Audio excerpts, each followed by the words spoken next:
So I left Iran when I was 14 years old. We were actually forced to go to school on Shabbat. Yeah. The morality, hijab, that kind of modesty, police in these big trucks, and they will just attack women who are uncovered, who they think should be covered. How do you get a person who wants to meditate his mind to stop racing? The body will remember, and energy doesn't lie. It could be mushrooms, it could be MDMA, it could be breathwork, that could be psychedelic, all kinds of experiences. Right.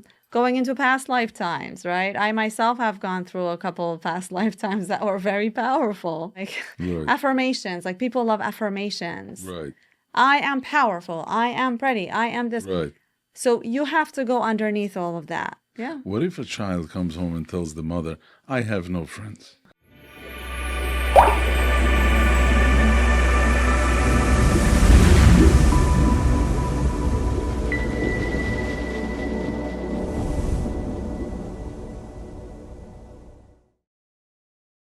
Okay, today we are joined by Kathy Orah Shahkoui.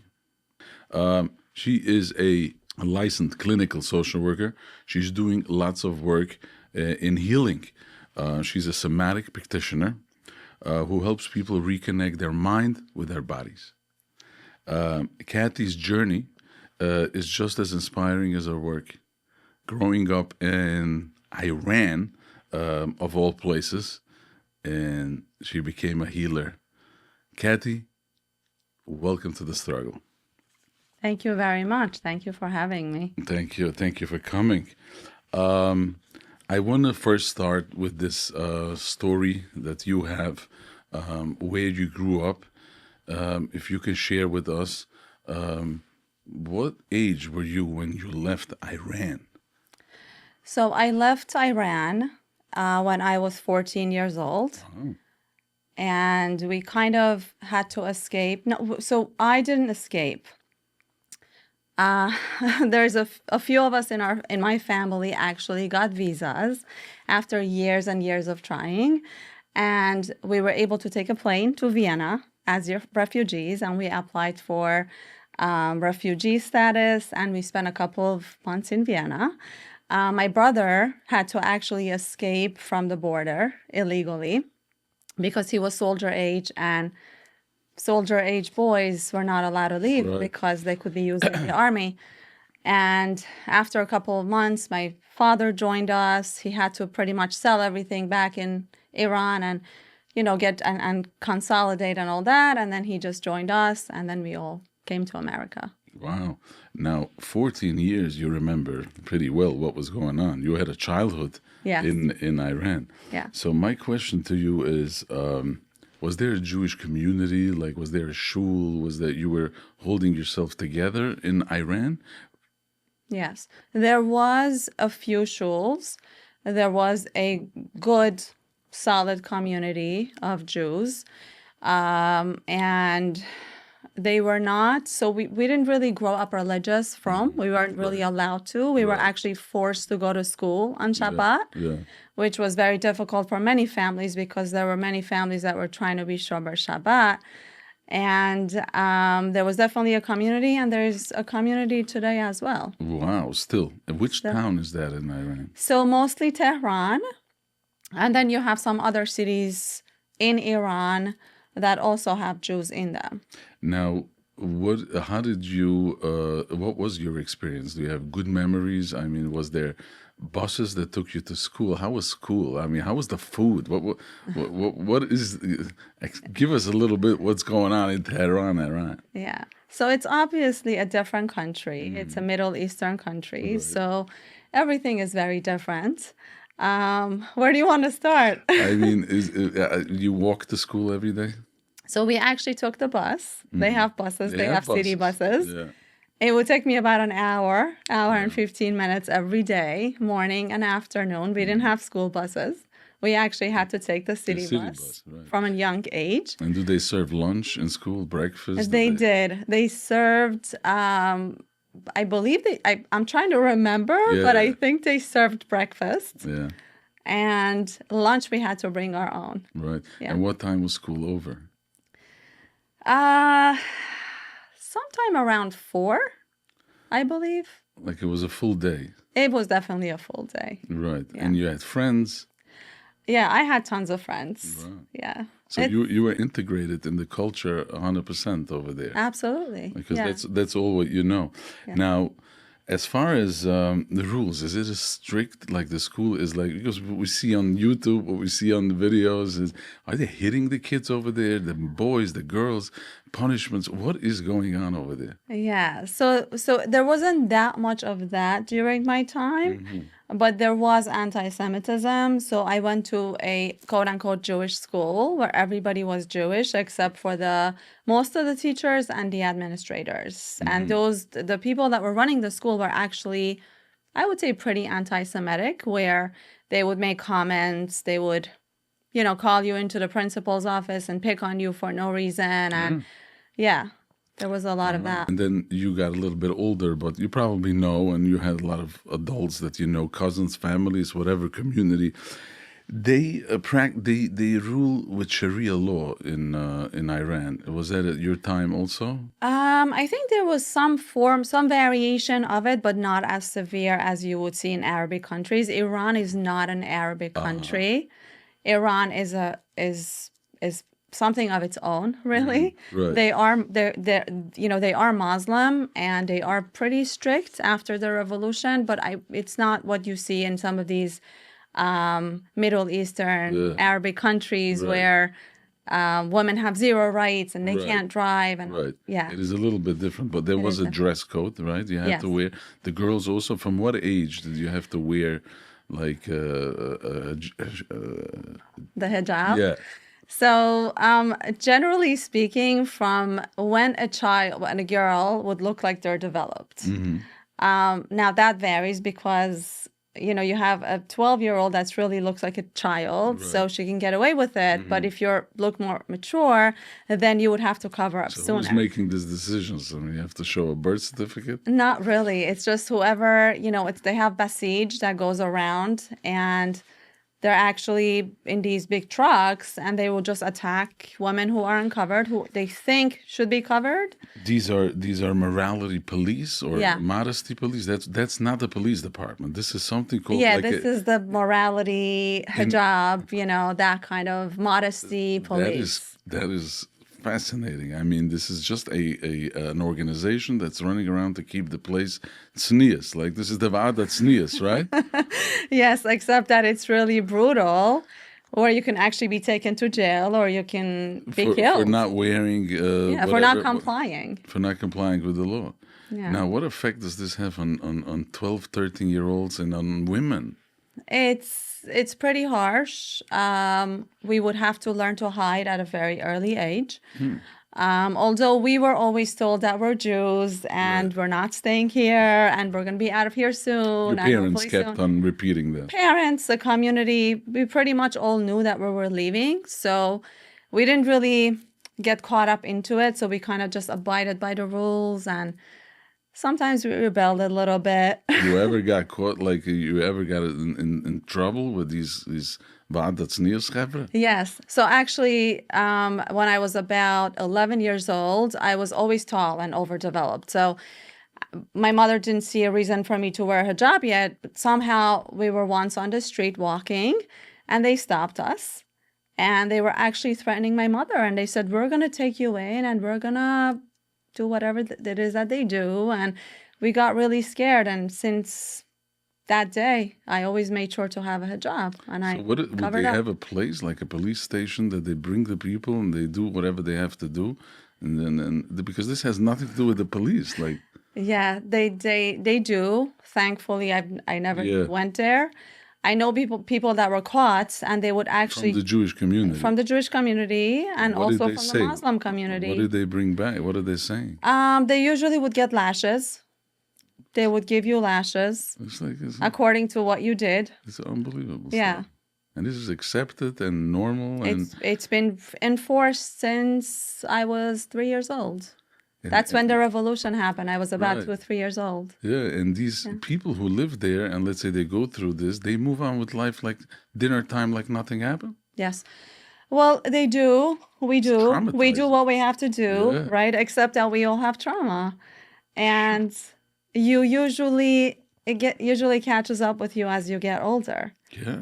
Yeah. This is not easy life. No. And then when you came to America and you're like looking at this place and like, what the? I mean, how do you compare these two? It's like a culture shock. It was definitely a culture shock. And it's a good thing that we actually went to Austria before. So we went to Europe, we saw the European life, and then we entered America, which was a whole other way of living. And your mother also came? Yes, I Now, came with my whole family. Did she take a breather? I mean, what did she say? When she came here, it says, I don't know the hijab anymore, and I don't, there's no modesty police on the street. Right. What is this? Yeah, it's definitely, it takes time to get used to it. And again, we went to Austria. So it's not like we Right. came straight from Iran Right. to America. Yeah, yeah. You know, we kind a little bit of training. Now, the family law that they have their own. Can a 13-year-old get married in Iran? Like, what's the law over there? I really don't know. I left when I was 14. I was in marriageable age. Right. And there were certain things that we just didn't even want to know. We didn't want to talk about because it didn't apply to us. Right. You didn't bring it up. It wasn't even a subject. Yeah. But in that culture, the 13-year-olds are getting married? I'm sure there are some. I don't know of any. I know there's child's, what do you call it? Enforced marriages. Yeah, arranged marriages, Arranged forced marriages with and all older kinds of men and stuff. stuff like that. Yeah. And usually it's done in the villages and not the capital, not the Right, city. Yeah.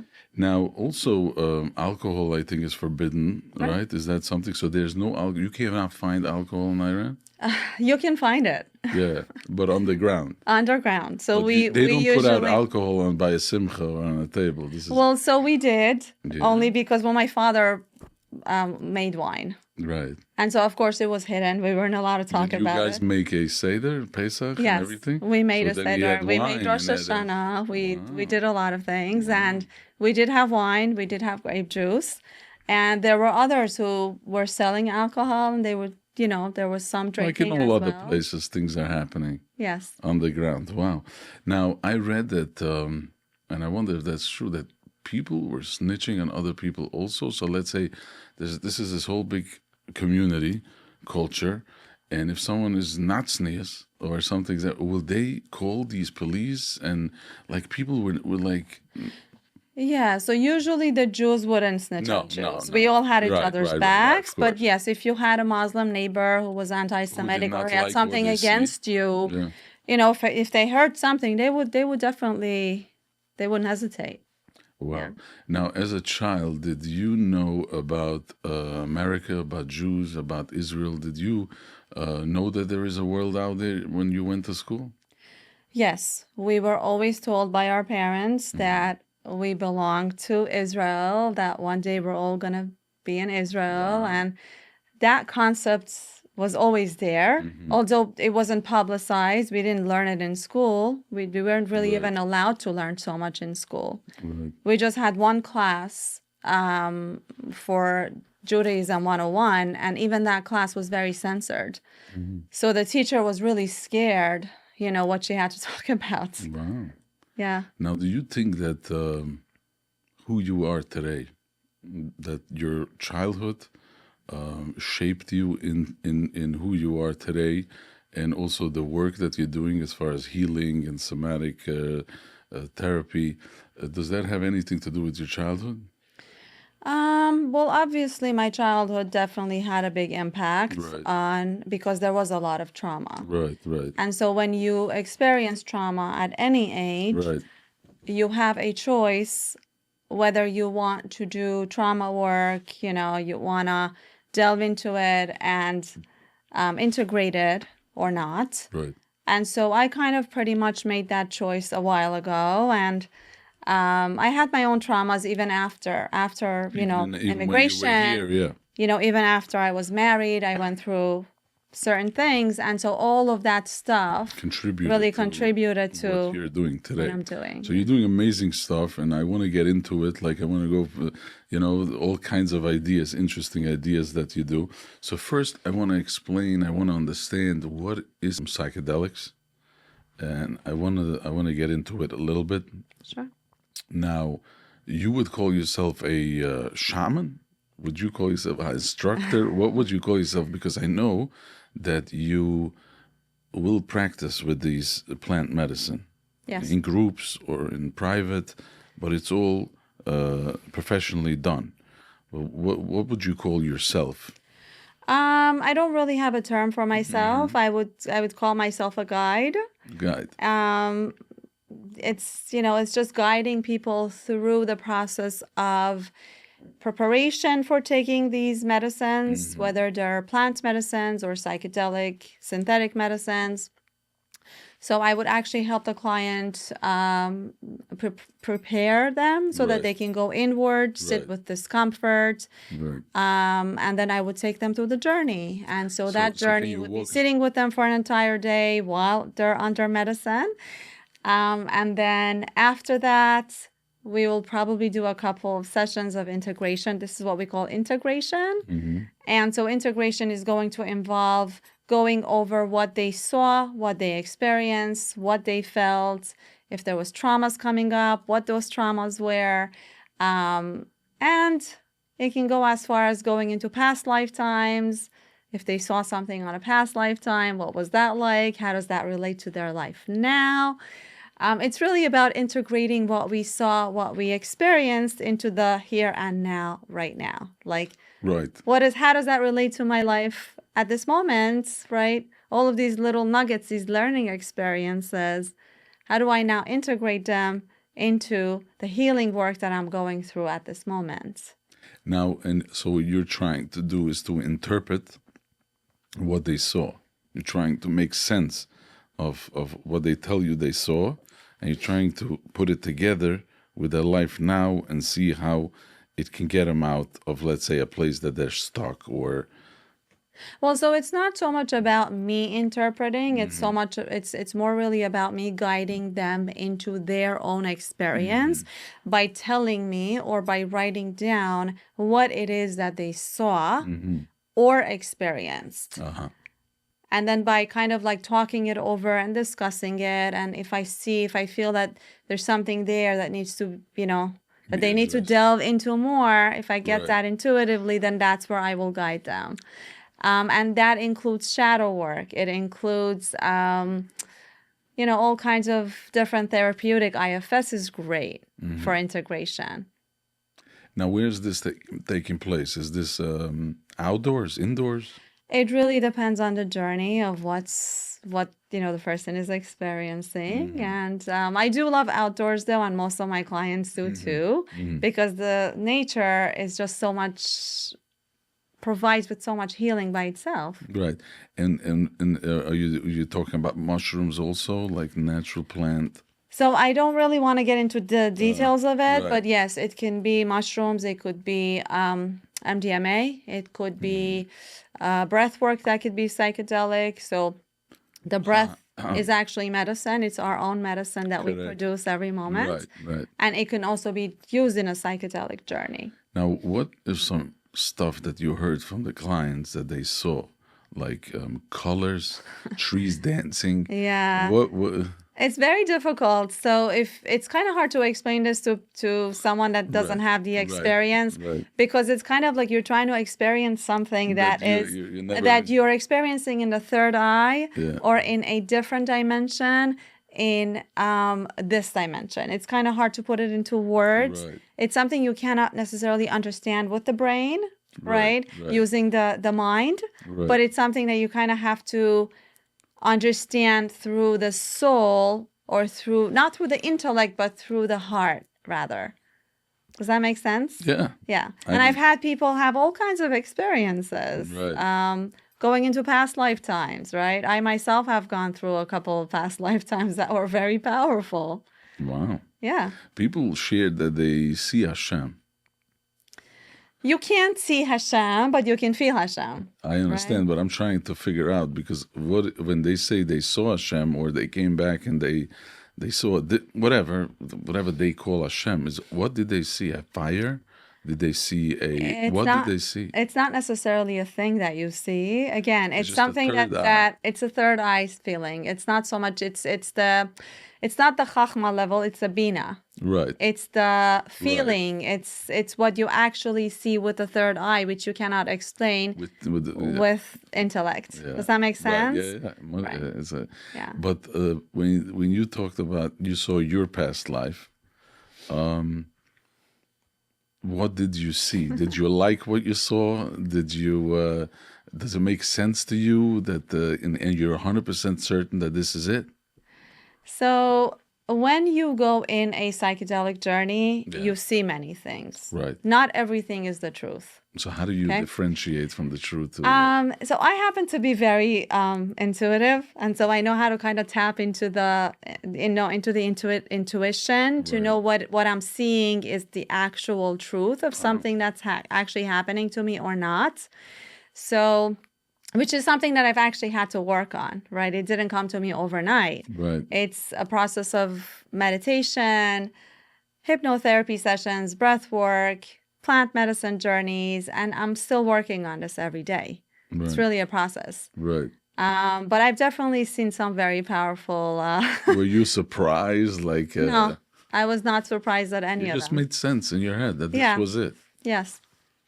And this was all in the Middle East? No, not at all. Completely different. Completely different. Different lifetimes, different timelines.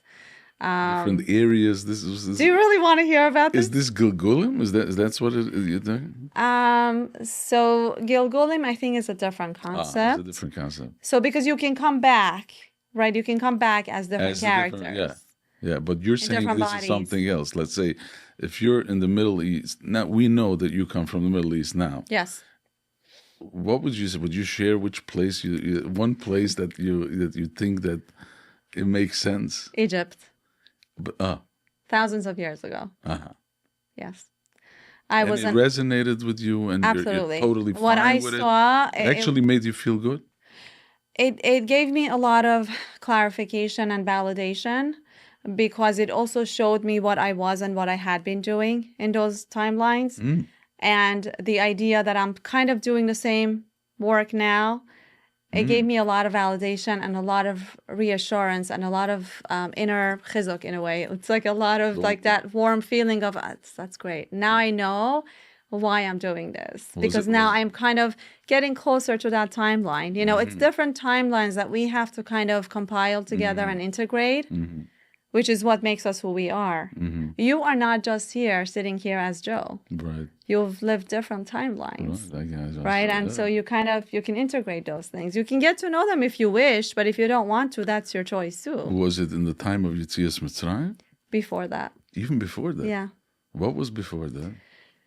I believe the Egyptian pharaohs and the whole Egyptian dynasty was a couple of thousands of years before the Jews happened, before the Jewish story took place, right? The Jews were always there. Right. Now, you think there was a lot of healing going on there with the kingdom, and is that part of it? There was a lot of healing, and there was also a lot of creating. So it took me... Playing God. Let's put it that way.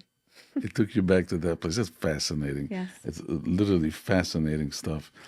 Let's jump onto another subject. Yes. And I know you're dealing with young mothers and with families. And I want to talk about narcissism and codependency. Do you find that a lot of family problems, it's happening that mothers are trying to control their kids? Is it just control, or is it narcissism? Are the kids codependent, or just, is it kibbud avayim that they don't want to... what do you see in your practice as far as narcissism and codependency? Yes. Well, so I kind of see a lot of this. This is very much what I specialize in at this point. I see many daughters that will come from houses where they were not necessarily acknowledged. They were controlled either by mothers or fathers. And this is a very deep subject. Yeah. Because here now we're talking about a couple of generations of trauma that was never actually healed or integrated. So that's And what so you it kind think. of get passed on. That's what you think is happening, because I was going to ask you, if you go out today, you're sitting with a lot of young people, and people want to be good. People care for their kids. People want to connect to their kids. Where does this narcissism come from? That what you were saying is because of the, the few generations back, what we went through, we lost ourselves completely. I wouldn't say we've lost ourselves. I believe there are individuals that experience severe trauma, Yeah. usually most often childhood trauma, early childhood trauma, where things were not necessarily talked about, right? And mental health was really not necessary, or it wasn't necessarily addressed, where everything was kind of hushed under the rug, where there was secrecy, there was facade, right? There was, let's keep this shame and let's not show this to the world. And so a lot of these factors pretty much contribute to an individual becoming a narcissist, right? So a narcissist is someone that does not necessarily have the skills or the empathy to really deal with others in a good, healthy, empathic way. Yeah, 100%. Yeah. Now, how do you see a difference from a person who says, I'm confident? It's not narcissism, just a confident guy. Yes. And many narcissists will say that. Yeah. Yeah. Yeah. They'll hide behind that confidence, and they will make sure that they have that confidence. Correct. Usually they look good. They know how to keep up a Of facade. course. They know how to keep things going. They know how to fool people. Right. Yes? They know how to make up stories, and they know how to manipulate. Right. Sure. Yeah. So, and how do you explain to a codependent they should see through that mask?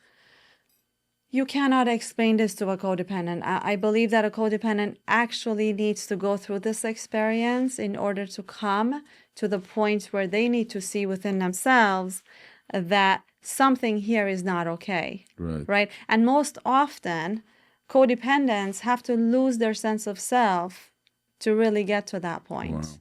That's just a part of it. Yeah, the pain has to be so severe till they wake up and they say to themselves that I don't recognize myself. Yes. Or something actually, what's that term? The stick that broke the dam, like something, sometimes actually something has to physically happen in order for that to take place. Wow. There are people that are willing to go to their graves as codependents because the idea of breaking free from it is way too much for them. Too much for them. And sometimes it will take them a couple of lifetimes to break through. Wow. Why do you think a codependent is so attracted and attached to the narcissist? Well, without a codependent person, a narcissist cannot be a narcissist. Right. So and vice versa. So they're both filling each other's void. Yes. It's a poisonous dance between the two of them. Absolutely. The problem is, and tell me if I'm correct, that the codependent has hope. Because a codependent happens to be is an empath most of the time, and they do have feelings. They're like sponges. Yes. Versus the narcissist is completely shut off their feelings. So is it fair to say that there is hope for the codependent and there is no hope for a narcissist? I do believe that is the case, really. Yeah. For a real narcissist to change, it would probably take a couple of lifetimes. And I always say lifetimes because, again, I don't believe that we're just here now. I think that people have a soul has its evolution. So one lifetime, I may be a narcissist. And next lifetime, I may contract to come back as a codependent so that I can see what it feels like from the other side, right? I do believe we make these contracts before we come, right? So if you're someone that's dealing with being a codependent in this lifetime, right? You may want to think about that. Is it possible that I was a narcissist in the past lifetime, and so now I kind of have to get to see things from the other perspective? So you're living your life really tuned in to all these to a deeper level of. I think so. I think it's just become who I am. Yeah, yeah, Yeah. yeah. That's good stuff. That's enlightening. But the recovery for a codependent is is brutal Absolutely. because they sometimes feel that they're cutting off an arm. You know, Yes. they're like, I can't do this. Their whole life is based on validation from the narcissist and the mind manipulation and the playing. Do you think that the codependent has a self-esteem problem? Is that the root of the problem? Well, so self-esteem is a much broader, self-esteem is one word, Right. right? But self-esteem really includes a lot of things. So it includes my sense of self, of who I am, really, who I really am, Right. right? And then what are some of the layers? What are some of the attributes that I have? Right. So I'm creative. So I am empathic. So I'm caring. So I'm kind. So I'm artistic. Or I have physical attributes. So I'm pretty. So I am this. Or I am that. So everyone has layers and layers of who I am. Right. What am I? Who am I? Right? And when a codependent person actually looks very deep within themselves, it is very much possible to actually get to know who they really are. Right. So it's going to require going beyond just I am this or I am that, or right, like Right. affirmations. Like people love affirmations. Right. I am powerful. I am pretty. I am this. Right. So you have to go underneath all of that, right? You have to go into the depth of who am I actually even on a soul level? Right. What is my neshama, Right. right? My neshama is not codependent. Right. So with that awareness, you automatically become independent. I wouldn't say it's just the awareness. It's nice to have the awareness. Right. It's nice to have a framework that someone actually agrees to and subscribes to. And obviously you have to subscribe to this, right? Right. Right. It's a good framework to work out of, but it is not the work itself. The work itself is the everyday, let me find myself a little more. Let me tune into my needs a little more. And that may mean that I may have to say no to someone today. Right. Or I may have to say not now, not today, Right. or never. It's a process that it really includes work. Inner work, outer work. What do you say to a codependent who is hopeless?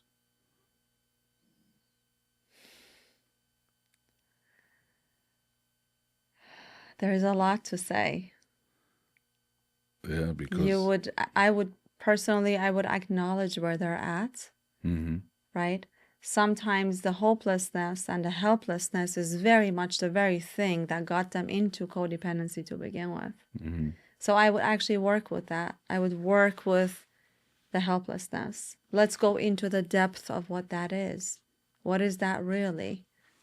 Right? Right. Right. So when you see yourself as a victim, and I think this happens to many individuals, is that you get into this victimhood of I am nothing, I am a no one, because someone else is more important. Someone else has the control. Right. I just have to be good. I have to just abide.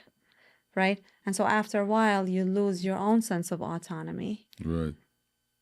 So yeah, it's a process of working through helping the individual to get to see where their autonomy is. Yeah. Do you think a narcissist can love? I think a real narcissist cannot love. That's what makes them a narcissist. And this is including the children.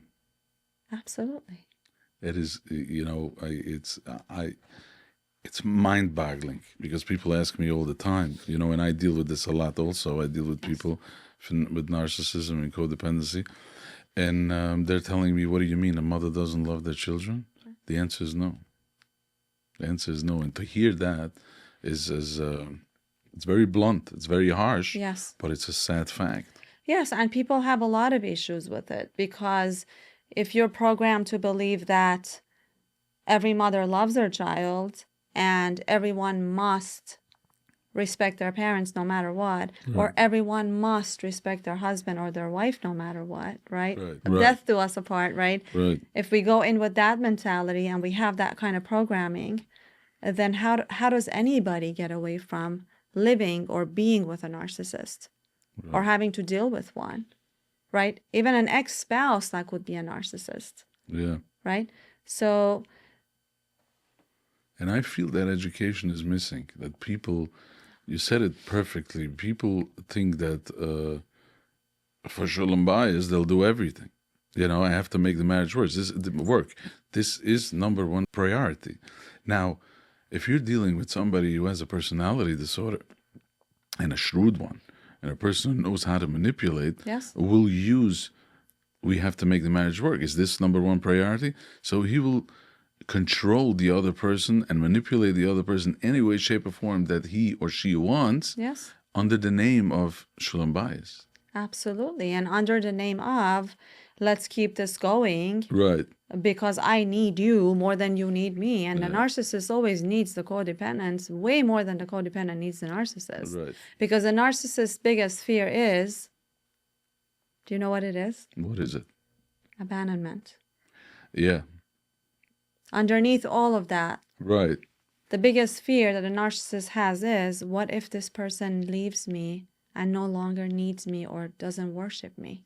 Yeah, Where am I going to be then? Yeah, but they move on pretty quickly. They move on. Right. They have to. They have to, yeah. They do what they have to. Yes. They move on fast because they did it the first time and they'll do it a second time. Yes. To a different person. There are plenty codependents on the street. Yeah. Now, do you think a narcissist can be helped in therapy?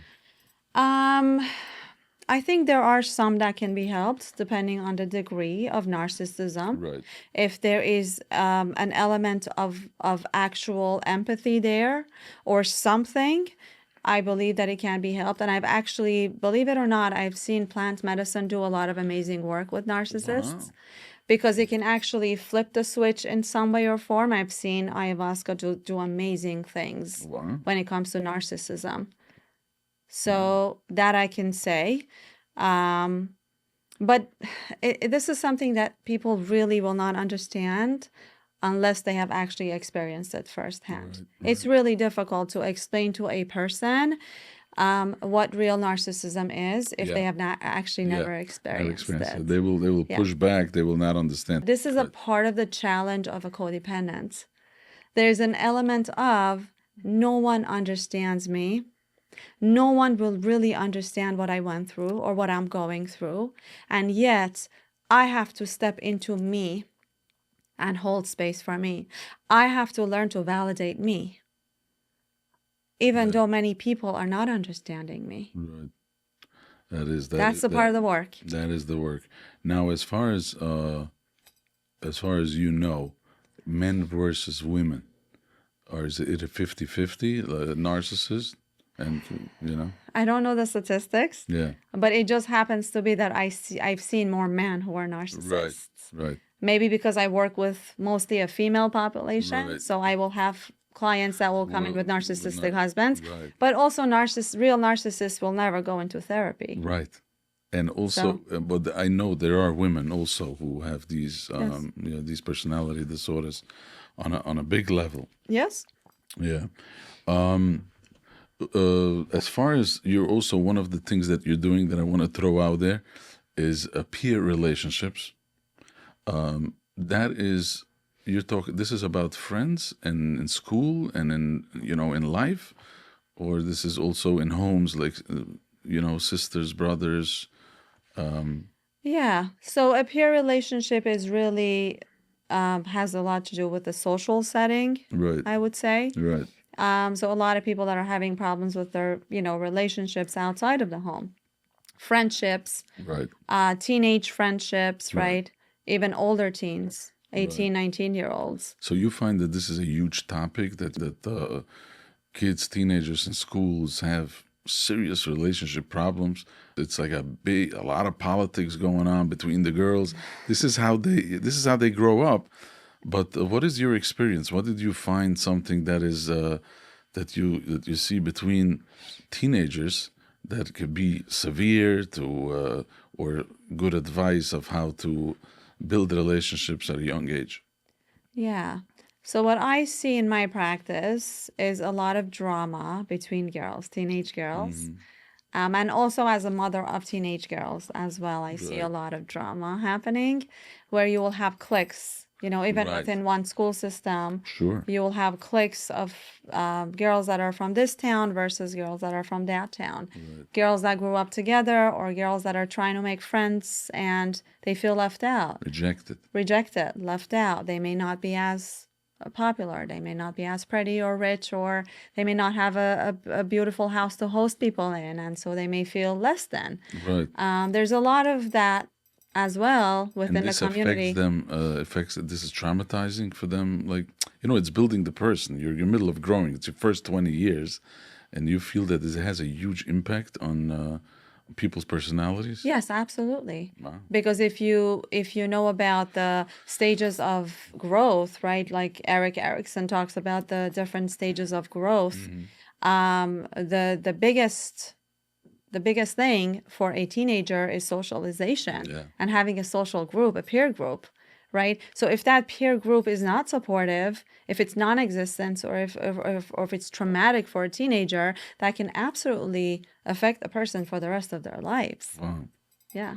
Right. And you find a lot of girls come for help? Yes. I've treated many teenage girls. Wow. Yes. What about peer pressure with adults and politics going on with friends and communities? Yeah, I've seen that too. I've seen That's that definitely happens a lot happening in a lot. in every community. Yes. What should a person know? Well, How do there's you a lot build of divisions now. So what I find, and I work a lot in the Hasidic community. I have a practice in Brooklyn, in Williamsburg.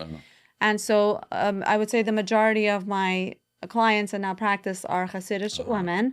And so what's going on at this point is that there's a lot of division, meaning there's a lot of this group versus this group. And even within the groups, you'll have people that are divided, meaning you have the Satmar from this side of town and you have the Satmar from the other side, right? And then you have now the people that are doing the medicine and they're going to ayahuasca ceremonies and they're forming their own groups. And then you have the people that are not doing that, right? So there's a lot of that happening as well, even within the younger, the 20, 30, 40-year-olds. Right. And how does this affect their lives? It can, but to be honest with you, I find that there's a lot of support happening right now. Because as people are getting more and more into the healing work, there is more support for those people. And there's also support for the people that are not doing that work. What if a person tells you, I am a misfit? I don't feel I belong anywhere. Right. So many people feel that way. Yeah. So what does a person do with that? Yeah, that's hard. It's hard not to fit into a community or a place that you live in. I myself have felt that a couple of times. And I see that's a real struggle. It's real pain. It is real pain. And as I grow and as I evolve, I see that I grow out of one community where I feel like, maybe now I just want to move to a different community, right? Or I just want to kind of stay away from those friends and I want to lean towards these other people because I have more in common with them now. It's really a journey. What is the reason for someone being a misfit? Is it just this is his brain wiring? Is he rebellious? Or is he doesn't like authority? What is the reason of the psychology of a misfit? There are so many reasons why somebody can actually be labeled and treated as a misfit growing up. They could be the misfit in the family, right? People take on different roles in a family system. So a child could be the misfit one, and then they can actually grow up feeling like this could be the belief, I'm a misfit. I will never fit in anywhere. Right. Now they need to rewire that thinking? They can. If they want to. If they want to. Yeah. What if a child comes home and tells the mother, I have no friends? You hear this a lot. A lot. Yes. How is a mother supposed to respond to a question like that? Yeah. The best way to deal with something like this is not to respond. To just sit there with the child and say, oh, really? I see how you feel. Right. I'm sorry. Yeah. It's kind of like generic, but it's the validation that a child needs. Most often, a child feels something, but they will kind of blow it out of proportion. They'll come home and say, no one likes me. I'm never Right. going back to Right. school, or I'm never going to have friends. Right. That's really not true, though, Right. right? It's just a feeling that they're kind of exaggerating within themselves. And what they really need at that point is validation, Right. right? Right. So a mother should be aware of that. That is now what she needs is a hug. What she needs is to be understood and felt. Yes. And Just not no assumptions, no solutions offered. Right. Right. Oftentimes mothers like to give solutions. Well, call that one. They'll like you, right? Or let me call that one's mother and then tell them to sit next to you on the bus. But that doesn't work. No. No, it does. I mean, it could work temporarily. Right. Right. But ultimately what needs to happen is the child really needs to be seen, heard, and validated. Right. And in that process, they can also learn how to make friends. Right. Right? Right. Now, I want to talk about suicide. This is a sad subject, and I know you are dealing with all kinds of problems. What is suicide ideation? What does that mean? So, suicidal ideation is when a person is thinking about ending their life. Yeah. Now, the question is this a suicide move, or this is just something that, it's in the back of the mind? They're way far from actually, doing something. Right. So, suicidal ideation is really just about the thinking of it. There are different levels to it. So I was trained in an agency setting for years to watch out for suicidal ideation, right, and intent. Right. So if a person comes into my session and says, well, today I was thinking about just getting lost in the traffic and just just getting hit by a car and just ending my life. And I've had, unfortunately, along the way, I've had several clients patients that have said these things to me, and it's been a part of their process and their journey. So I would have to assess, right, how suicidal are they? Is it just a thought that they want to end? Right. Or is there actually a plan attached to this, right? What plan is it? Right. If somebody tells me, Kathy, right before I came, I wrote out a note to my children, to my grandchildren, telling them exactly what I want them to take charge of. And I left another note for my husband, telling him that I love him, but I'm just totally ready to go. And I happen to have a gun in my basement. Yeah. So right then and there, that's pretty risky. So then in that case, I would have to call the police. Right. Now, suicide ideation is dangerous. Suicidal ideation, again, it really depends. I've had clients that have been suicidal for years. Yeah. Right? They don't necessarily act on it. Right. There is a need. There is this need of I need to opt out. So death is the easiest way to opt out. But they don't really ever get to act on it. Right. So the question is if suicide in general is just to opt out of pain, or is it a person just wants suicide? It's generally to opt out of pain because it's just too much for the person to handle. Right. I am not necessarily a high-risk therapist. Right. I don't necessarily just take in high-risk clients, but I have had along the way suicidal, high-risk. I've had people with cutting. I've had self-mutilation. I've had all kinds of, ODing, drug overdose, drug abuse, all kinds of stuff. So what drives a person to do something like that? I mean, is it people have different thresholds of pain? What is the reason why a person would go to that? This is the most severe thing. Yeah. I think this is one of those things where if you don't necessarily have the need or the inkling for it, you may not necessarily understand it. It's like one of those things where you actually may not understand really until you actually experience it. The person doesn't know what to say, doesn't know what to help. They know this is my limitations, but I can be there with you.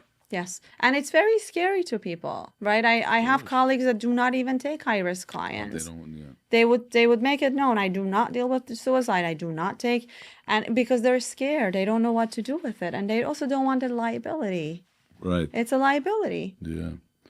Now, as far as intervention goes, when you find out that a person has unconsciously or consciously this idea, what is the first step if someone is listening to this and they hear their daughter or their son, saying something along those lines? What is their first step?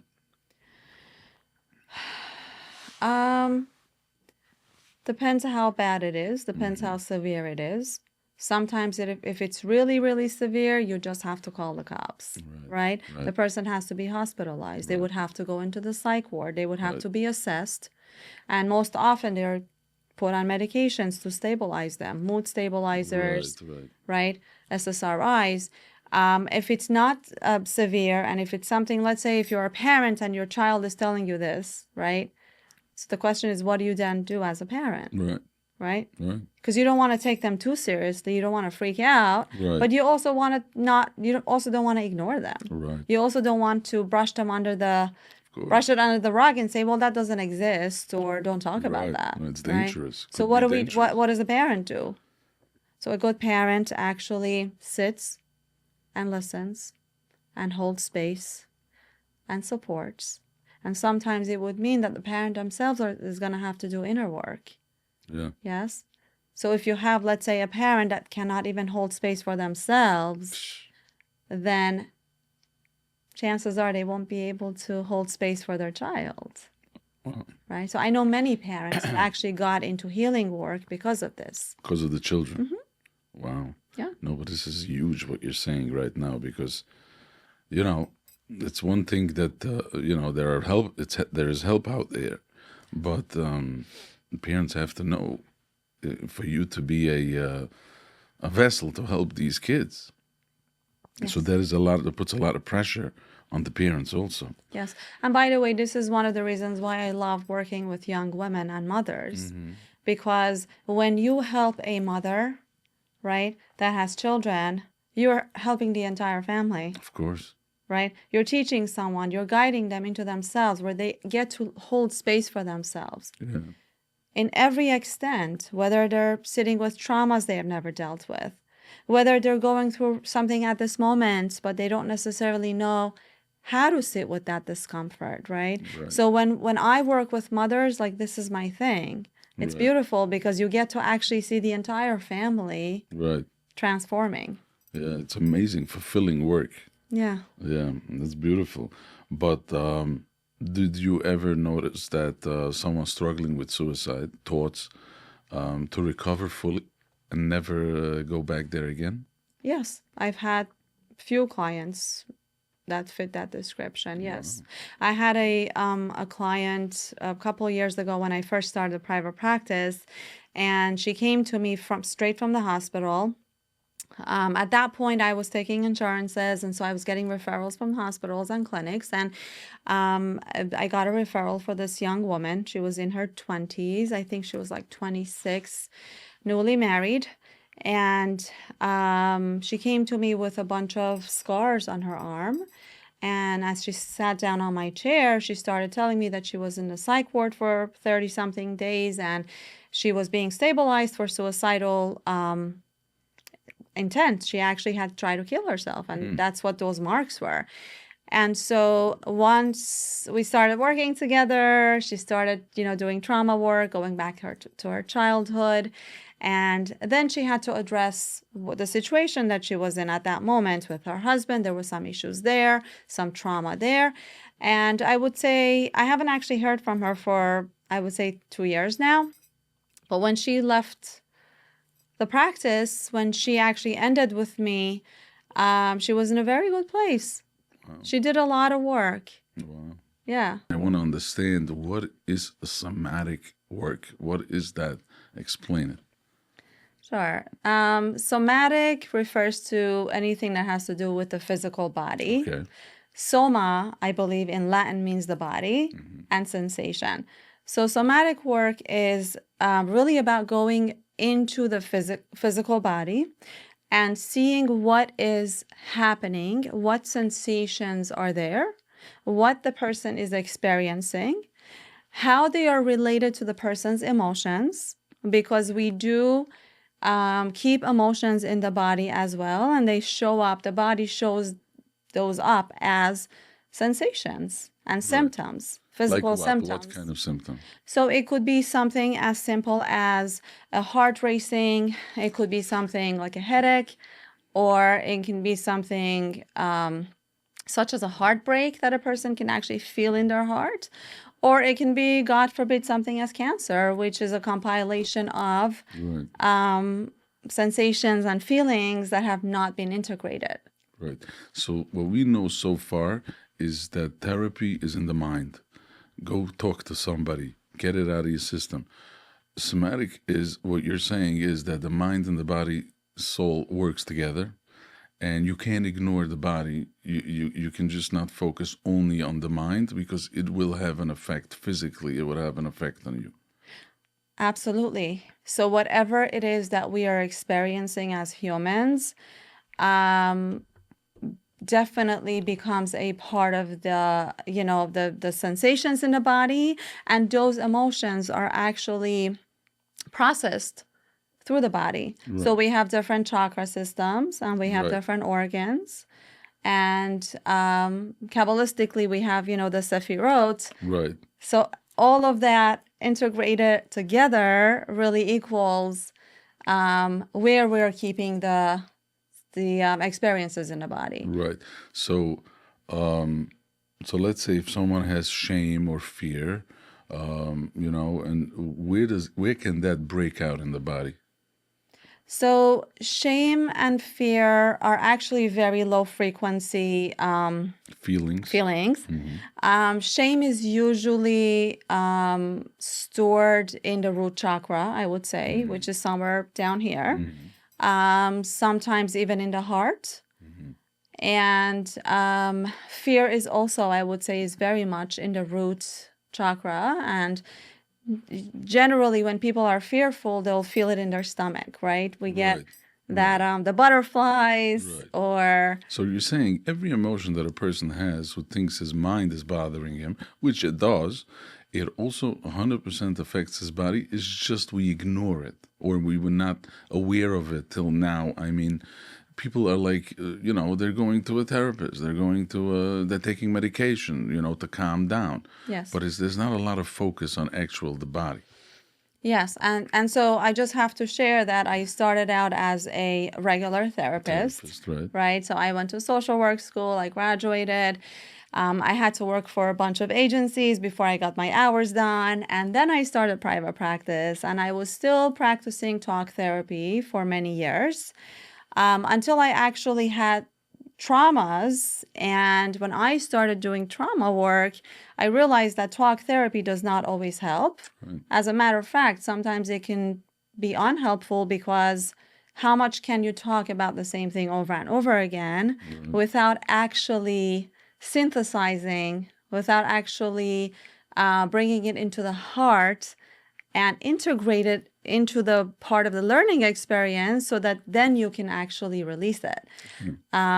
So that's kind of what got me into the world of somatic therapy.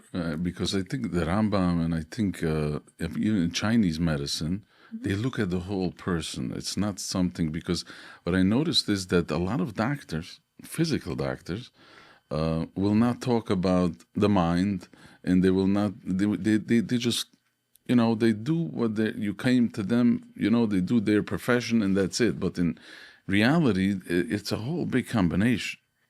Yes, absolutely. And that's why we cannot just ignore certain things. The body. We cannot just ignore the mind. You cannot just ignore the soul. I mean, the soul is also a part of it. We also have a soul. We have a neshama. Right. And It all coincides. Yes. Now, is there a possibility that the body will remember what the mind forgot? So, yes, the body will always remember. Yeah. Yes, the body will remember, and energy doesn't lie. So you can have someone sitting right across from you, and they would pretend, or they would not want to feel something, but you can feel the energy of it. Right. Right? Right. And that's the gut. That what a gut feeling is, or you have to trust your gut. And, a person knows this is what I'm supposed to do. We like to ignore it a lot, Right. but the body tells you secrets. It has wisdom. The body has a lot of wisdom, and this is why we have a body, right? And we also have sensations. And I always tell people we're actually the only beings, the only entities probably in the universe that have a physical, actual human body that has sensations. Yeah. So if you think about it, beings from other dimensions don't necessarily have bodies to this density. Right. They don't have sensations, right? Malachim don't have bodies and they don't have sensations. Right. So we're the only ones that have it, and we're the only ones that actually have free choice. We have Bechira Yeah. as well. Yeah. But Bechira is now the mind. So Bechira is definitely the mind. That's where we get to employ our brains. Right. Yes. Now, is there a possibility to heal completely just with the mind or just with the body? I would love to believe so, but I don't, based on years of experience being a therapist and also my own healing journey and my own, understanding the concept of the things that have happened to me and traumas and my own experiences. Most of my, best healing, or I don't even like to use the word healing, but I'll just use it for this purpose. Most of my own healing has really come through my subconscious mind and tuning into my body, and some of it has come through plant medicine journeys. Yeah. Which really take you out of the body sometimes. Right. And sometimes they actually take you into the body. Yeah. Yeah. It's interesting stuff. Now, how should a person get a message from their body that something is wrong? So the body always talks through sensations, right? So if the symptoms are, like I mentioned before, if there's a headache, if there is a feeling of stuckness, right? So like back pain is something that a lot of people experience, right? And so with back pain, there is so much that the back can hold, and there's so much information the lower back can give us. Wow. That is crazy stuff. Now, breathing, does that have anything to do with the somatic? Is that part of it? So breathing, so the breath, right, is how we're connected. This is comes from the body. Yes. And breathwork is a whole other, journey, a whole other entity, although we are doing it every moment. Right? We're breathing as long as we're alive, we are breathing. It's just an exercise, how you breathe and how you do it, right? Is that what it is? There's different forms of breath work. So you have the yogic breathing. The yogic breathing also has many different forms that people can do. And then you have the kind of breath work that I facilitate, which is based on rebirthing. That breath work is only through the mouth. So it's about 45 minutes to an hour of just mouth breathing, not using the nose. And that breath is actually really, really powerful because it can take the person very deep into their body. It could be very somatic. People can have very somatic experiences where things that have stored in the body can start to come up. And so the person becomes aware of it.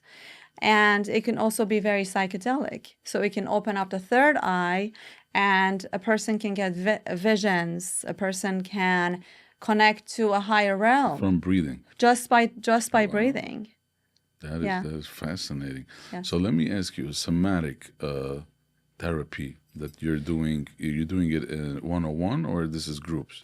So somatic therapy is done one-on-one, although everything that I do in the ceremonial settings are also very somatic. Now, is it touch? How does a person, when you do your practice, what is the actual the physical, how do you help a person with this type of therapy? Sure. So it is not through touch when it's done in a therapeutic setting with me, because I'm a psychotherapist and I don't have the license to touch in a private setting. Although I do go around touching people in a ceremony because it is public and because that's what's needed in a breathwork session. It's really through meditation, and it's through the person being guided to go deep into different parts of their body, noticing what sensations are present, what is being presented to them, and kind of like guiding the person through that sensation. What is it about? Is it connected to an emotion? Is it connected to a trauma?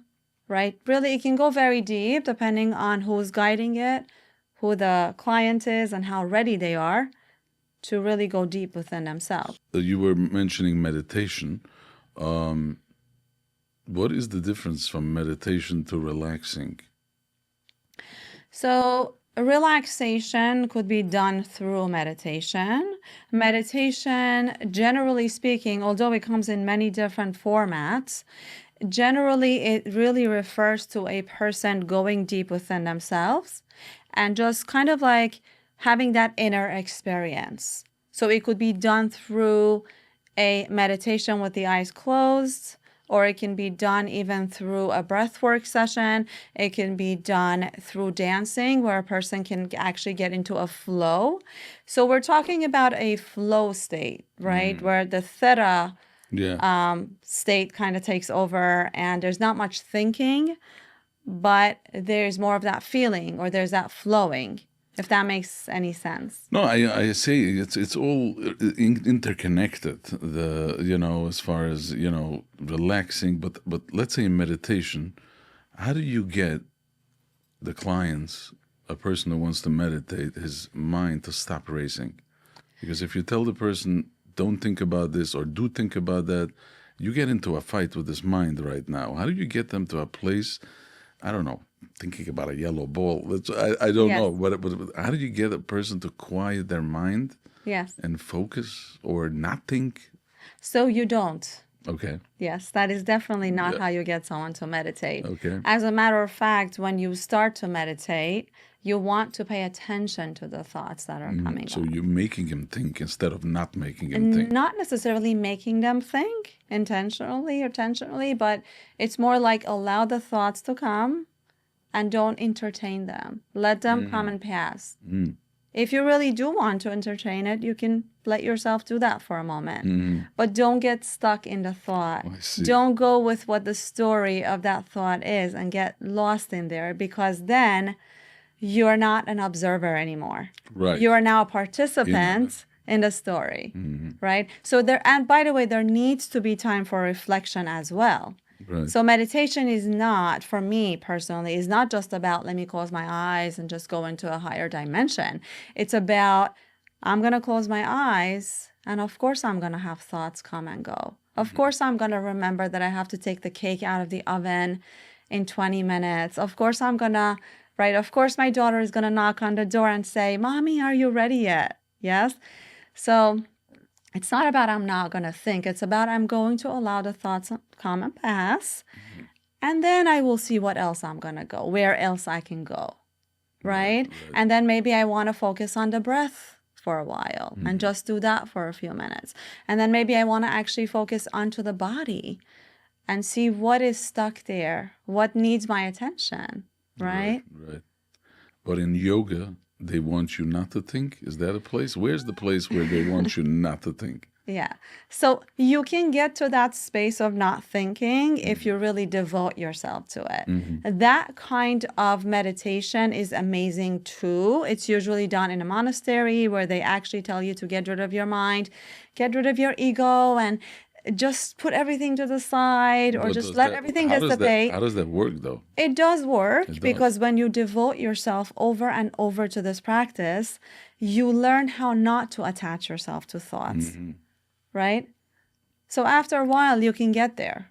Right. But it is really not the first stop for most people. Right. Definitely not in our today's world. Definitely not in America. Right. Right? Right. Now, where does spirituality come into this? When you talk to, when you do your thing, whatever, breathing, somatic work, do you bring in spirituality? Is it important for the person to, connect to a higher power? Is that part of it? Well, so for me, spirituality is everything. It's the base of everything that I do, personally and professionally, right? We're here for a reason. Correct. We have a purpose here. Right. Yes. trauma happens to us for a reason, right? And so you could say, well, this is what you chose from before you Right, came. Yes, right. that is true. Right. Yet something is difficult. We're experiencing it. And so the process of getting into spirituality is asking those questions of what is this about, Right. right? Show me, teach me what I'm supposed to learn here in this process. Yeah, so that you feel that helps a lot because that completes it. It's like if a person is angry and they have anxiety, and a person thinks, you know what, I need to calm down a little bit. I'm nervous with the kids and this and that, and I'm going to go join the classes. I like what I hear. Now, connecting spiritually, connecting to Hashem, and believing that everything is meant to be, and just taking it in, that is a huge part of it. Like I said, I feel like it's really at the foundation of it. Yeah. And I do remind people because sometimes we get so caught up in the process of healing, that we Right. kind of get into a healing crisis that we forget why we're even doing this, right? Right. What is the purpose of doing all this work? There's also no surrender if you don't bring that in. You don't let go. You're holding on to the anger, and you can breathe as much as you want, but if you don't get it out of your head to understand there is something bigger that you don't understand, and you surrender to it, that should help, no? Absolutely. And that's really, so what you're mentioning, what you're talking about here is really about the idea of surrendering and letting go into faith, which again is really at the root foundation of everything else. And it could be done. So what I love about the surrendering aspect of it is that we can do that really on a much, much deeper level through breath work, through hypnotherapy, through plant medicine, through a good, deep meditation journey that we can have just by ourselves, right? Right. It's amazing stuff. Now, are you familiar with his Bhagavatas? Yes, I am. Yeah. So meditation is something different, correct? What is the difference from his Bhagavatas? You going into the woods, or you're taking a place where it's peace and quiet, and you talk it out. You have this relationship that you build, and you ask, and you surrender, and you do tshuva. You come back. Yes. Is meditation different than his Bhagavatas? It is very much similar. But again, it really depends on the form of meditation. There are different practices. There are different meditative practices. I personally love incorporating Hitbodadut in my meditation. So I will sit by myself quietly for a while. I will breathe. I will feel things somatically. I will cry sometimes if something is coming up that needs to be expressed or released, and I may laugh. Right. I will lean into the energy aspect of it, and usually towards the end I start to talk because words do have power Very and we much. can use them. So and that could look something like, thank you Hashem for giving me that opportunity, or thank you for yesterday. Thank you for allowing my guides to send me signs today that I need to do that and this, or anything like that. Yeah. It could be gratitude, or it can also be asking for help.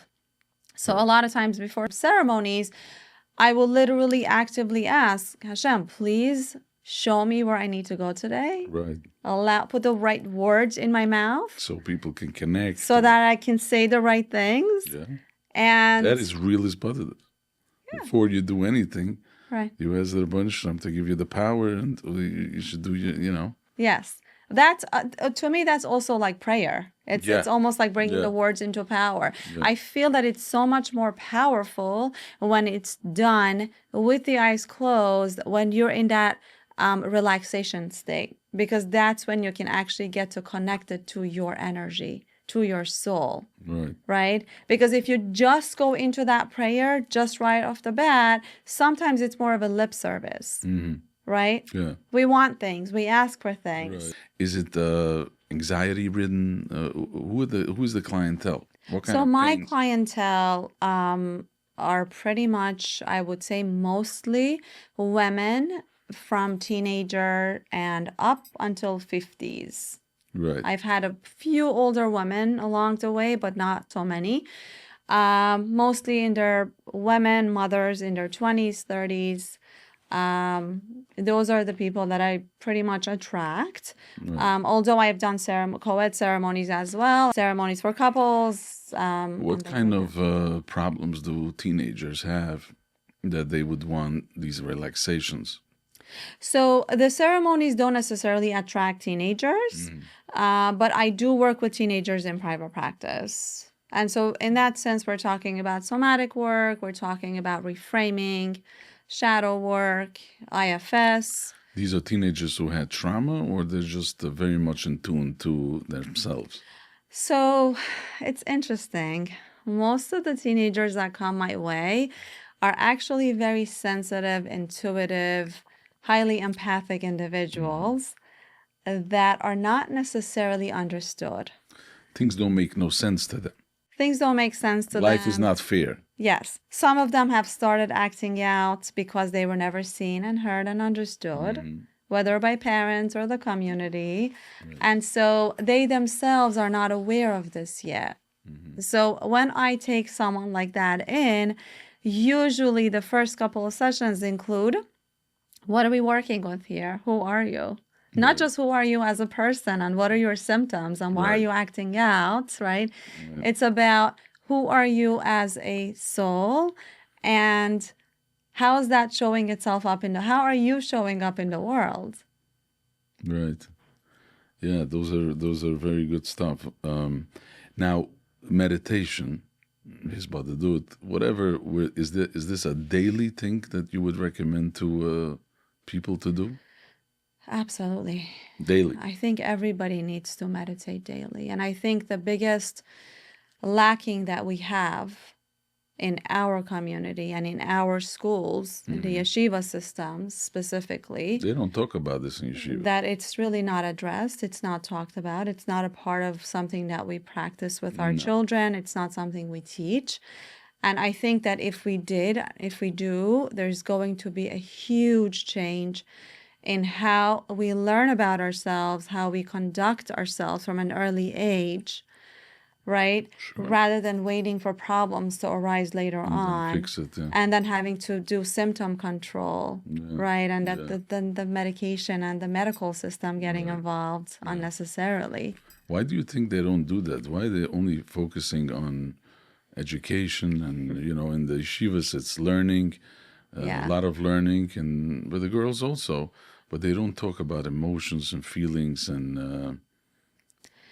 So I believe that we used to. I believe that if you go back in time, you'll see that in the time of Baal Shem Tov and some of the other Mekubalim, and even up until Rabbi Nachman, right? Yeah, they addressed it. They addressed it. The meditation was a big part of our life, of Jewish life, of Judaism. Yeah. I think that it was probably as a result of trauma. There was a lot of that expulsions, the Jews from Europe being expelled, even in the Middle East. So when you're dealing with trauma, right, you don't necessarily have time to go inwards. You just want to run. Right. You're in a survival mode. I believe we have been in that survival mode for a couple of 100 years already. Correct. And so we've lost touch with the essence of Judaism and how it's supposed to be or how it can't really be practiced. It's amazing what you're saying. You're saying is we were running away from this and it got lost someplace in the middle. Yeah. And now people are searching for it. There's a big yearning that people are looking for this, men, women, and Nachman's big following, and people are looking for this. Yes. But it's true. It makes sense what you're saying, that this was part of Judaism. It's just that the tzuras that we had made us forget about this, and it became like a systematic. It's Yes. And so we really became very much right-brained. We want to think about everything. We want to process everything, right? If I have this conversation with a very yeshivish young man, for example, sometimes they would ask me, what's the source for this? I want to see a source. Yeah. Yes. Yeah. And by the way, there are sources. Yeah, It's not that plenty. there's no sources. There are plenty of sources. But we've somehow come to the idea of everything needs to have a Gemara source. Everything needs to have a written source, right? Right. Where is it okay to meditate? What if it's Avodah Zarah? What if Right. it's there's all these notions, these Right. ideas Right. that we've somehow adopted, Yeah. right? Along the way. It makes a lot Yeah. of sense. Let me tell you something. I want to thank you for sharing your story. I want to thank you for sharing your wisdom. You teach us about listening to our soul. Hashem should bless you. You and your family. You should find comfort and peace. And you should have naches. And I want to really thank you for coming in and giving us your time. Thank you Thank you. very much. Thank It's been you. a pleasure. Thank you. Thank you. Yeah.